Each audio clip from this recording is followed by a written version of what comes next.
السلام علیکم ورحمۃ اللہ وبرکاتہ۔ تو ہماری جو تھرڈ ریڈنگ تھی وہ ختم ہوئی تھی پیج نمبر 17 کے ہاف سے 20 کے لاسٹ تک۔ تو فورتھ ریڈنگ ہم اسٹارٹ کر رہے ہیں۔ جو لوگ سنتے آ رہے ہیں ان کو سمجھ میں بھی آ رہا ہوگا انشاءاللہ، اور جو نہیں سن رہے تھے پہلے مجھے، وہ پہلے پچھلے جو ویڈیوز ہیں، ایپیسوڈس ہیں، اس کے پارٹس ہیں، اس کو سن لیجئے اور پھر آگے سنیں، انشاءاللہ مزہ آتا رہے گا۔ آپ لوگ سنتے رہیں گے تو مجھے بھی اچھا لگے گا انشاءاللہ تعالیٰ پڑھتے پڑھتے۔ تو فورتھ ریڈنگ سٹارٹ کر رہی ہوں۔ باپ کا نیک ہونا کام لگ گیا۔ سورہ کہف کے اندر ہے کہ حضرت خضر علیہ السلام نے 2 یتیم بچوں کی دیوار جو گرنے والی تھی اس کو تعمیر کر دیا، اور پھر وجہ یہ بتائی کہ وَكَانَ أَبُوهُمَا صَالِحًا، ان دونوں یتیم بچوں کا باپ نیک انسان تھا۔ تو دیکھیں اللہ تعالیٰ ان یتیم بچوں کا لحاظ اس لیے فرماتے ہیں کہ ان کے باپ نیک تھے۔ تو نیک ماں باپ کا لحاظ دنیا میں بھی اور آخرت میں بھی ہے۔ وہ کیسے؟ کہ اولاد قیامت کے دن اس حال میں پہنچے گی کہ وہ اپنی طرف سے نیکی کی کوشش کرتی ہوں گی مگر ماں باپ کے درجے کو نہیں پہنچ سکے گی۔ تو اللہ تعالیٰ فرمائیں گے کہ اچھا تم چونکہ فلاں کی اولاد ہو اور تم نے کوشش بھی کی، چلو ہم تمہارا حشر انہی کے ساتھ کریں گے۔ والذین آمنوا واتبعتهم ذریتهم بایمان الحقنا بهم ذریتهم۔ دیکھیں قرآن مجید نے مہر لگا دی کہ اللہ تعالیٰ ایسی اولادوں کو ماں باپ کے ساتھ ملحق فرما دیں گے انشاءاللہ تعالیٰ۔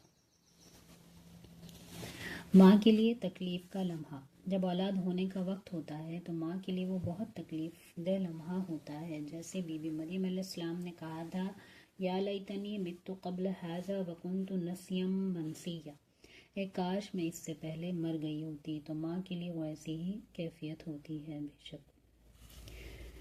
دردزا میں کیا پڑھیں؟ علماء نے لکھا ہے کہ جب کسی عورت کو دردز یعنی لیبر پین ہو، بچے کی ولادت کا وقت قریب ہو، تو اس وقت میں اس کو ایک تو کلمہ پڑھنا چاہیے اور دوسری یہ دعا مانگنی چاہیے کہ یا اللہ میرے لیے آسانی فرما۔ یہ ایسی مجرب دعا ہے کہ جو بچی اس وقت میں یہ دعا پڑھتی ہے اللہ کی مدد اترتی ہے، اللہ آسانی کا معاملہ فرما دیتے ہیں۔ اللہ کی بشارت۔ اب جب بچے کی ولادت ہوئی تو سب سے پہلے چیز بشارت اور خوشخبری ہے۔ چنانچہ یہ بشارت دینا اللہ رب العزت کا خلق ہے۔ چنانچہ جب حضرت زکریا علیہ السلام کو اللہ تعالیٰ نے بیٹا دینا تھا تو ایک فرشتہ آیا کہ ان اللہ یبشرک بیحییٰ،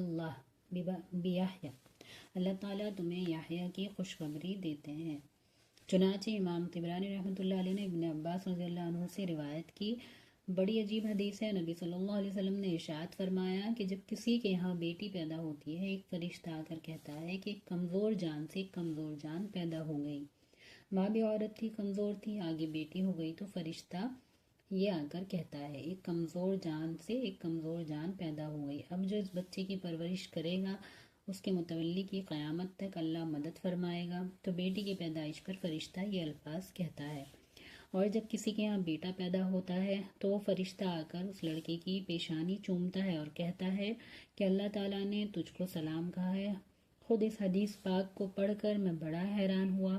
تو دیکھیں اللہ رب العزت کی کیا رحمت اور مہربانی ہے کہ اللہ رب العزت اس چھوٹے سے بچے کو سلام بھیج رہے ہیں جو دنیا میں اگر اپنی زندگی کی ابتدا کر رہا ہے۔ اس لیے اگر کسی کے یہاں اولاد ہو تو ہمیں بھی چاہیے کہ ہم اس بچے کے نیک ہونے کی دعا کریں اور بچے کے ماں باپ کو اللہ کا شکر ادا کرنے کی تلقین کریں۔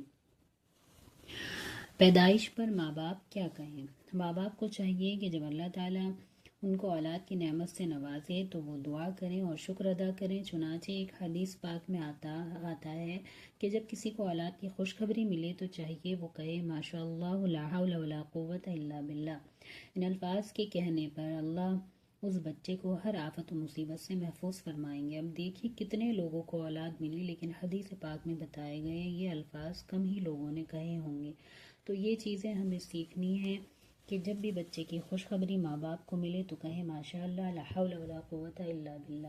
ان الفاظوں کے کہنے پر اللہ تعالیٰ اس بچے کو شیطان کے حملوں سے ہمیشہ محفوظ فرمائے گا انشاءاللہ۔ اذان و اقامت کی حکمت۔ پھر جب بچے کی ولادت ہو، ایک کام ہوتا ہے اس کے دائیں کان میں اذان دینا اور بائیں کان میں اقامت کہنا۔ حدیث پاک میں ہے کہ سیدہ فاطمہ الزہرا رضی اللہ عنہما کہ یہاں جب حضرت حسن رضی اللہ عنہ کی ولادت ہوئی تو بچے کو نبی صلی اللہ علیہ وسلم کی خدمت میں پیش کیا گیا۔ نبی صلی اللہ علیہ وسلم نے اس کے دائیں کان میں اذان کہی اور بائیں میں اقامت، اور پھر اس کے لیے دعا مانگی۔ یہ اذان اور اقامت کہنے میں حکمت یہ ہے کہ بچے کے دل و دماغ میں سب سے پہلے عظمت الہی کا پیغام پہنچے۔ شاہ ولی اللہ محدث دہلوی رحمۃ اللہ علیہ فرماتے ہیں کہ حکمت اس میں یہ بھی ہے کہ چونکہ اذان کے الفاظ سن کر شیطان بھاگ جاتا ہے، جو حدیث پاک سے ثابت ہے، تو جب بچے کے کان میں اذان کہی جاتی ہے تو بچہ اس شیطان سے محفوظ ہو جاتا ہے اور شیطان اس سے دور بھاگ جاتا ہے۔ تحنیک۔ پھر ایک کام تحنیک کرنا ہوتا ہے جو سنت ہے۔ حضرت اسماء رضی اللہ عنہما جب ہجرت کر کے مدینہ طیبہ پہنچی تو اس وقت وہ حاملہ تھی۔ قباء کے مقام پر پہنچی تو ان کے وہاں بیٹا پیدا ہوا جس کا نام انہوں نے عبداللہ رکھا، اور یہ بچہ عبداللہ بن زبیر کہلایا۔ یہ مسلمان مہاجرین کے یہاں پہلا بچہ تھا جو مدینہ میں پیدا ہوا، اور مسلمانوں کو اس کی پیدائش پر بڑی خوشی تھی، وہ اس لیے کہ یہود یہ کہتے تھے کہ مسلمانوں نے اپنے پرانے دین کو چھوڑ دیا، اب ان کی آگے نسل ہی نہیں چلے گی۔ تو جب اللہ رب العزت نے مسلمانوں کو اس بیٹے سے نوازا تو خوشی اور بڑھ گئی۔ چنانچہ اسماء رضی اللہ عنہما نے بیٹے کو نبی صلی اللہ علیہ وسلم کی خدمت میں لے کر آئیں۔ نبی صلی اللہ علیہ وسلم نے بچے کو اپنی گود میں لیا اور ایک نرم کھجور آپ صلی اللہ علیہ وسلم نے منگوائی اور اپنے منہ میں اسے آپ صلی اللہ علیہ وسلم نے چبایا۔ جب اس کھجور کے ساتھ اچھی طرح لعاب مبارک لگ گیا تو آپ صلی اللہ علیہ وسلم نے کھجور کا کچھ حصہ اس بچے کے تالوں پر لگا دیا۔ چنانچہ عبداللہ بن زبیر رضی اللہ عنہ کے منہ میں سب سے پہلے جو چیز پہنچی وہ نبی صلی اللہ علیہ وسلم کا لعاب مبارک تھا۔ تو ایک سنت عمل ہے، لہٰذا کوئی بھی نیک مرد یا عورت قریب ہو تو اس سے بچے کی تہنیک کروانی چاہیے اور پھر بچے کے لیے نیک بختی کی دعا کروانی چاہیے۔ عقیقہ۔ اب 7ویں دن ایک اور عمل ہے جس کو عقیقہ کہتے ہیں۔ عقیقہ یہ ہے کہ اگر بیٹا ہو تو 2 بکرے اور اگر بیٹی پیدا ہو تو 1 بکرا ذبح کیا جائے اور پھر اعزاب و اقارب اور رشتہ داروں کو دعوت پر بلایا جائے اور ان کو کھلا دیا جائے۔ یہ عقیقہ کرنا اہم ہے۔ کسی نے امام مالک رحمۃ اللہ علیہ سے پوچھا کہ بندہ اتنا غریب ہے کہ عقیقہ کا بکرا کر ہی نہیں سکتا۔ انہوں نے فرمایا، اچھا بھائی، تم مرغی ہی ذبح کر دو، کچھ نہ کچھ اللہ کے نام پر قربان ضرور کرو، اور یہ بھی نہیں کہ صرف بکرا ہی کرنا ضروری ہے۔ اگر بالفرض کوئی ایسا آدمی ہے جس کا بہت لمبا حلقہ ہے تو وہ کئی بکرے بھی کر سکتا ہے۔ حضرت انس رضی اللہ عنہ اپنے ہر بچے کے ہونے پر 1 اونٹ ذبح فرمایا کرتے تھے۔ یہ عقیقہ کیا ہے؟ حدیث پاک میں ہے کہ بچہ جب پیدا ہوتا ہے تو اس بچے کے ہاتھ بندھے ہوئے ہوتے ہیں۔ کیا معنی؟ اس کی شفاعت کے ہاتھ بندھے ہوئے ہوتے ہیں۔ جب اس بچے کے لیے عقیقہ کے بکرے کیے جاتے ہیں تو اب یہ بچہ قیامت کے دن اپنے ماں باپ کی شفاعت کا حق پا لیتا ہے۔ اس لیے یہ عقیقہ اپنی زندگی میں بڑے ہو کر بھی کیا جا سکتا ہے کہ عقیقہ کرنے سے بچے کو ماں باپ کی شفاعت کا حق مل گیا۔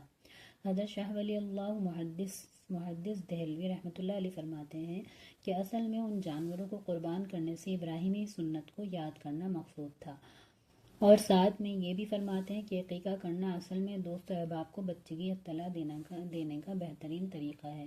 اب فرض کرو کوئی عقیقہ نہ کرے تو اس کو تو ہر ایک کو بتانا پڑے گا کہ میرے بیٹا ہوا، میری بیٹی ہوئی، تو شریعت نے کہا کہ تم جو ایک کو بتاتے پھرو گے اس سے بہتر یہ ہے کہ ایک دن رشتہ داروں کو مدعو کر لو، وہ بھی تمہاری خوشی میں شریک ہو جائیں اور وہ بھی بچے کے لیے نیک بختی کی دعائیں دیں۔ لیکن ذہن میں ایک سوال پیدا ہوتا ہے کہ 7ویں دن عقیقہ کیوں کیا گیا؟ اسی دن کر لیتے۔ تو شاہ ولی اللہ محدث دہلوی رحمۃ اللہ علیہ فرماتے ہیں کہ پیدائش کے دن تو ماں باپ بچے کی پیدائش کے بعد سنبھالنے کے عمل میں مشغول ہوتے ہیں۔ ان کو وقت چاہیے کہ وہ جانور ڈھونڈیں، اس کا انتظام کریں، رشتہ داروں کو بلائیں، پھر مہمان نوازی کریں۔ تو شریعت نے یہ 7 دن کا مناسب وقفہ دے دیا کہ اس میں تم اپنی حیثیت کے مطابق عقیقے کا انتظام کر لو اور اپنے رشتہ داروں کو اس کے لیے بلاؤ۔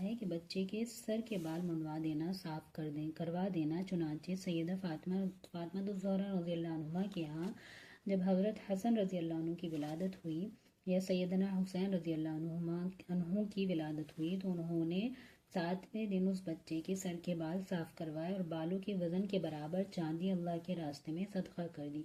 یہ عمل اس لیے ہوتا ہے کہ اب تک یہ بچہ ماں کے پیٹ میں تھا، اب طفولیت کی عمر شروع ہوئی، لہٰذا بال جو جسم سے ہٹائے جاتے ہیں اس کے بقدر اللہ کے راستے میں صدقہ کر دیا جاتا ہے۔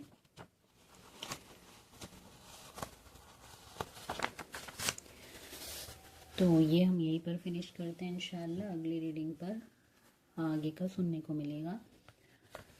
چینل کو سبسکرائب کرتے چلیں، لائک شیئر اور کمنٹ بھی کرتے رہیں۔ جزاک اللہ خیرہ، فی امان اللہ۔